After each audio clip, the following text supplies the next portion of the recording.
तर माझ्यासोबत कार्यकर्ते आहेत आणि मला ते साथ देतील असं त्या म्हणाल्यात।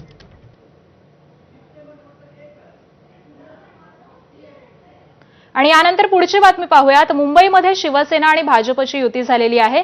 दोनही पक्षांच्या नेत्यांच्या अनेक बैठका देखील झालेल्या आहेत। मात्र उमेदवारी जाहीर करण्यामध्ये भाजपने बाजी मारली आहे। भाजपने 100हून अधिक उमेदवारांना एबी फॉर्मचं वाटप केलेलं आहे। यामध्ये काही नव्या चेहऱ्यांना देखील संधी देण्यात आली आहे, तर काही जुने चेहरे देखील रिपीट करण्यात आलेले आहेत। आमदार आणि खासदारांच्या मुलांना संधी दिलेली नसली तरी माजी लोकप्रतिनिधींच्या मुलांना मात्र पक्षाने संधी दिली आहे। एकनाथ शिंदेंच्या शिवसेनेकडून अद्यापही एकाही उमेदवाराचं अधिकृत असं नाव हे पुढे आलेलं नाहीये। त्यामुळे जागा वाटपाचा आकडा देखील निश्चित झालेला नाही। शिंदेंच्या शिवसेनेला अंधारात ठेवण्यात आलंय का असा सवाल यामुळे उपस्थित होतोय। ठाकरेंच्या शिवसेनेनं देखील 28 उमेदवारांना एबी फॉर्म दिलेत।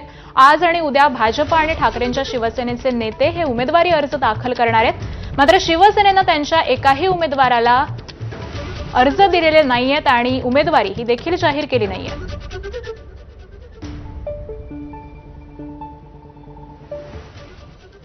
आणि यानंतर बातमी आहे पुण्यातून। पुणे महानगरपालिकेसाठी भाजपकडून 100 उमेदवार हे निश्चित करण्यात आलेत। 70 ते 80 जणांना एबी फॉर्मचं वाटप देखील करण्यात आल्याची माहिती आहे।